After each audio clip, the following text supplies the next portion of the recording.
Hello everyone, and welcome to the best blog on earth. I'm your host, Riley Harris. Well, I have finally completed all the ingredients that I will need to travel through time, supposedly. I brought everything together. So I got the microwave, I got the breakfast pastry, which I will show you right here. It is wrapped in its aluminum foil as per my silly mishap the first time. Didn't bake it in the oven because I don't want to turn that thing on. Pan fried it. It's got everything it needs in there.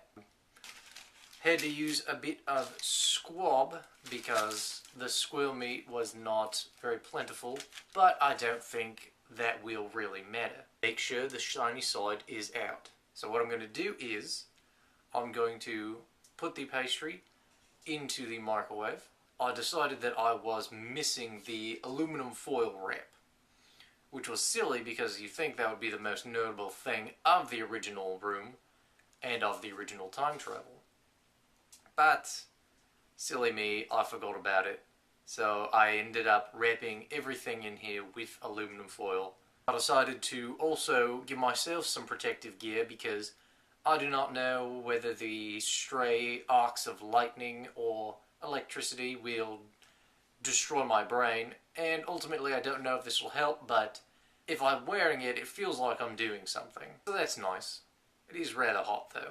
Got all of the conditions necessary to replicate the time travel that sent me into the future. I'm going to put it in there for about 5 seconds, which I hope will send it back 5 seconds, so that I will have 2 breakfast pastries and can eat one of them, which would be nice. So I'm going to go do that, and I will report back to you.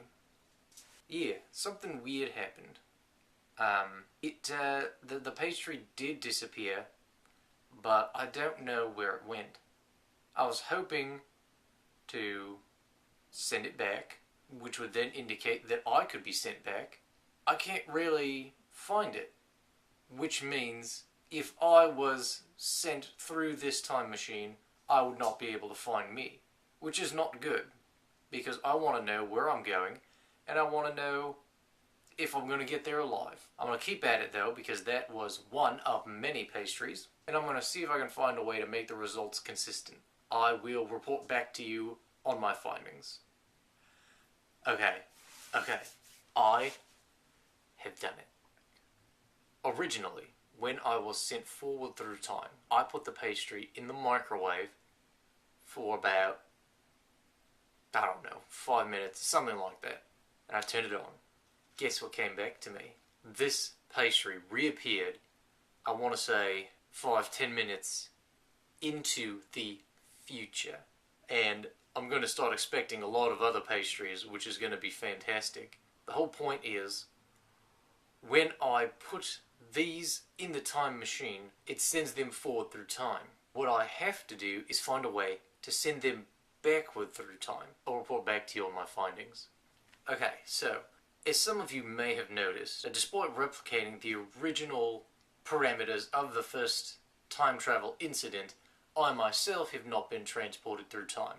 No, I do not know why, but I am not ultimately upset that I am not being sent forward 5 minutes into the future with every breakfast pastry. The pastries are starting to pile up. I don't know if the temporal interference is going to somehow cause a rip in space-time. I don't think anyone can possibly know that. But I think everything's going to turn out alright. It keeps sending things through time. What could be the downside, right?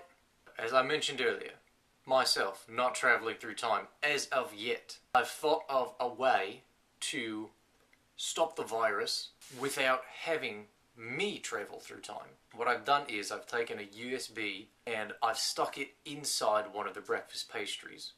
And in doing so, I will send that and the information back into the past. I have figured out a way to make these pastries go into the past.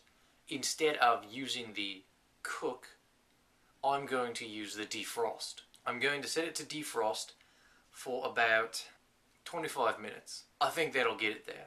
Once I send these into the past, someone will be able to read the USB, see these videos, and know that the virus happens and that they can stop it. I'm gonna go do that. I'll report back to you.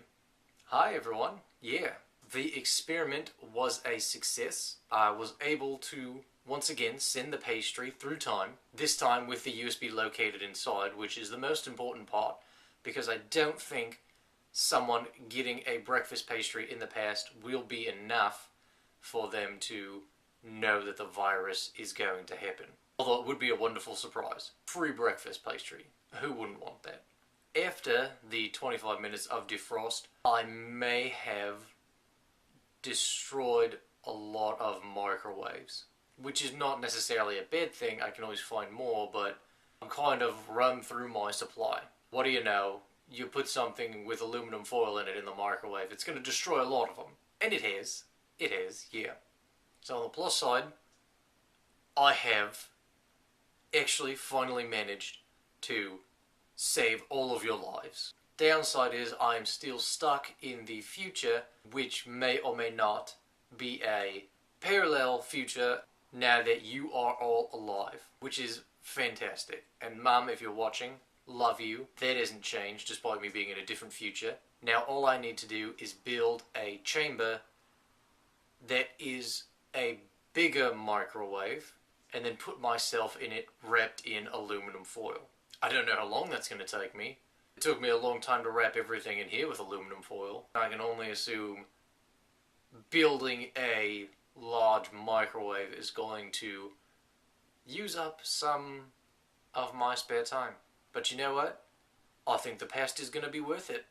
And it's not like I'm doing anything else. I've already mastered space-time. Who else can say that? No one. Around here, at least. Cutthroat Dave, if you're watching, I'll bet when you wrapped my room in foil, you didn't think this would happen. No. But look at the bright side. Because of you, I am now the savior of the whole world. Assuming, of course, that whoever gets this in the past does in fact bring it to the scientists or whoever made the virus and that they subsequently destroy it before it can be released. So long story short, if you're in the past, I'm coming back. You can bet on that. Either that or I'm going to kill myself in a large microwave, which is also possible, but not very likely. Because if there's one thing I've learned about myself over the past several weeks is I am notoriously hard to kill. Just ask some of the local coyotes. And I know some of you are thinking, man has to wrap his room in aluminum foil to travel through time, must be the worst interior decorator on Earth. Wrong. Best interior decorator on Earth.